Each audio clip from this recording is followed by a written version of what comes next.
How's it going, everyone? It's Otto here from Pacific Dunk, and I just wanted to make a quick video on the NBA Finals, who I think will win, my reactions, and what I think will happen. I gotta say, this is probably like the biggest finals I've ever been excited for, like in my entire life. Probably like ever since the 2016 finals between the Warriors and Cavs. That one was really highly anticipated, and but the ending ended up crushing my heart and soul and my dreams and made me depressed forever. So I don't know.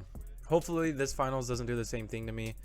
If you follow my Instagram, you probably know that I am a Warriors fan, so I am very excited for these finals. And the main reason being, we don't have like an overly powered team. And like what I'm trying to say is, like, when we were winning championships with Kevin Durant, like it was awesome and all, but everyone was just like, oh yeah, they're winning championships, but it's because they have 4 all-stars, which was true. I would have said the same thing if like another team I didn't like was doing the same thing. And so it kind of just like, I don't want to say made me ashamed to be a Warriors fan, but it just made me like not even really that excited. Like they just felt like fake championships, honestly. And so now that we have like a good team, but it's fair, it's a team that we drafted ourselves, constructed ourselves, you know, as the Warriors team. You know, they drafted Curry, they drafted Draymond, they drafted Clay, they drafted Jordan Poole, they drafted Looney, they drafted, you know, like 75% of this team. Wiggins was acquired in a trade. And can I just say that I would so much rather have Andrew Wiggins than D'Angelo Russell, especially because we kind of got like, I want to say, a better, more efficient version of D'Angelo Russell and Jordan Poole just in the draft. And then we got Wiggins out of Russell, and Wiggins has been huge in the playoffs. So I'm very happy with that trade that we made with the Timberwolves.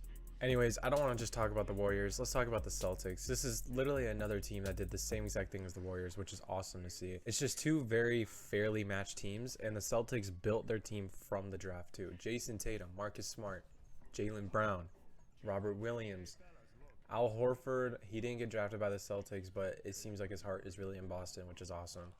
I was very surprised by how much Derek White stepped up defensively in the Eastern Conference Finals. Like, looking at his defensive numbers were astounding.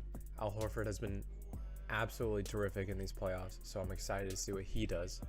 But it's gonna be close. This is going to be a 7-game NBA Finals, unless there's a huge injury to one of the star players or one of the core players. Both teams have, you know, just the right amount of shooters. I would say that Golden State has better shooters though, and both teams have, you know, just the right amount of defense. It's just gonna be a very good matchup, and honestly not one that I would have expected at the beginning of the season. I didn't even think the Warriors were that ready to go to the finals, you know, this early. I thought they had a couple more years of rebuilding to do, or just kind of growing to do. But no, they're back, and it feels so good. Like, it reminds me of 2015 when they won the finals. Also, the Heat did amazing, honestly, for what they had, and Kyle Lowry is just not good anymore. He needs to leave that team. He is not good. He's good defensively, don't get me wrong, but his offense is atrocious sometimes. And same with, you know, also, why the fuck were the Heat not playing Duncan Robinson? I know he's kind of a liability on defense, but still, you literally struggle with shooting threes. You literally struggle with shooting in general, and you don't start or play your best shooter, who you're paying $90 fucking million to. It doesn't make any sense to me, but it is what it is. I really liked the Heat, but the Celtics were just the better team in that series, and I'm personally surprised that that series went 7 games, honestly. Like, looking at the Heat's offense in that series was just absolutely horrible.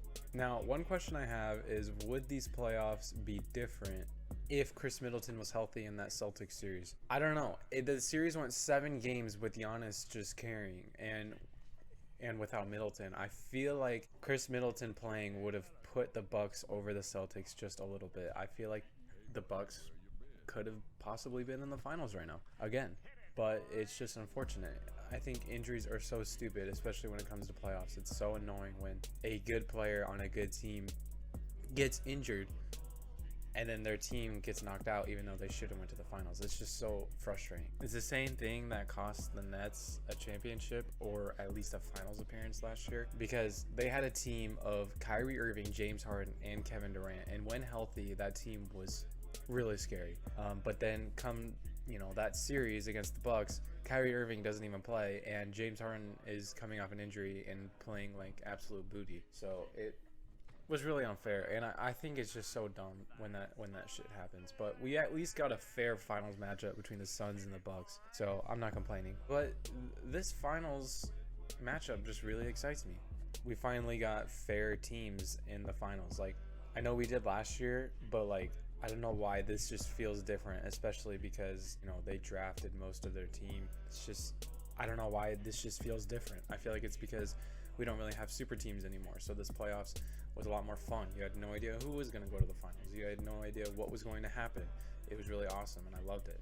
Now, here comes my predictions.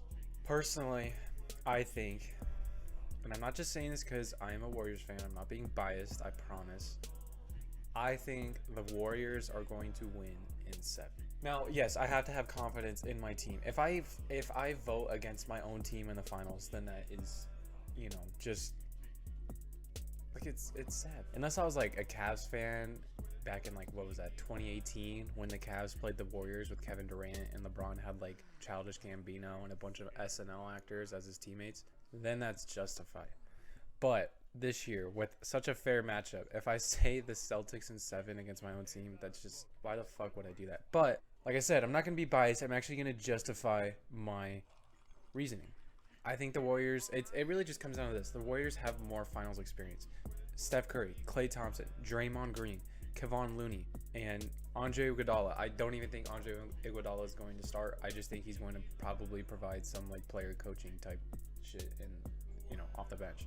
So I think it really does matter. Now, nobody from the Celtics have been in the finals, if I'm not mistaken. I'm just thinking of the Celtics core players right now off the top of my head. I don't think they have. I don't think Al Horford has ever been in a finals. And I know for a fact, like, Jason Tatum and Jaylen Brown haven't, Marcus Smart hasn't. So it really just comes down to experience. The Warriors can handle this pressure. They know how to handle this pressure. They've done it like 700 times in the past 10 years. So it's like they can handle it. And that will come up huge because in those late games, in those late game situations, they're going to know what to do and they're going to be more calm under pressure. It really does make a difference. I'm serious. And they have home court advantage, which also is huge in the finals.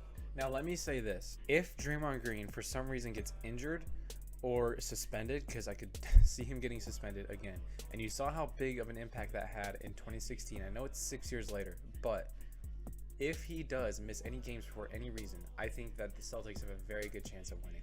Draymond Green is the lifeblood of this team. And especially in the finals, he provides so much energy and just so much compassion. And it really just doesn't show up on a stat sheet, but he just is the heart and soul of the team. And if he misses any games for any reason, I think the Celtics have a chance to win it in like 6 or 7. And that's just coming from a Warriors fan. And I want to say, like, Marcus Smart is like the Celtics equivalent to like a Draymond Green. He's not the best player on the team, but he is the just heart and soul of the team. And I think it actually goes for the Celtics too. If Marcus Smart misses any time, I think the Warriors will have an easier chance to win it. So I think really it just comes down to injuries and, you know, who's missing time. I know somebody's going to get injured in the finals. Like, it's just inevitable. I hope it's nothing serious. I hope nobody gets seriously injured or nothing horrible happens, but I just have a feeling that something's going to happen, and I think it will have a big effect on the finals matchup as a whole. All right, guys, with that being said, I am super stoked for these finals, and I hope I can watch most of the games. I don't know, with my work schedule, I'll have to check it, but I hope I can watch them. At least some of them, because it's going to be a great matchup, and I feel like it's going to be an all-time matchup. Let me know who you guys are going for, who you guys think will win, your thoughts on the playoffs so far and how it turned out, you know, giving us our finals matchup. Thank you guys for watching. It's a really short video, and this video is probably going to come out after game 1 because I'm filming this Tuesday the 31st, and game 1 is literally on Thursday, so I'm still going to need to edit and everything. But that being said, maybe some of the things I said in this video will either be proved wrong or proved right by game 1. So I love you guys. Thank you for watching. I'll see you guys in the next one. Peace.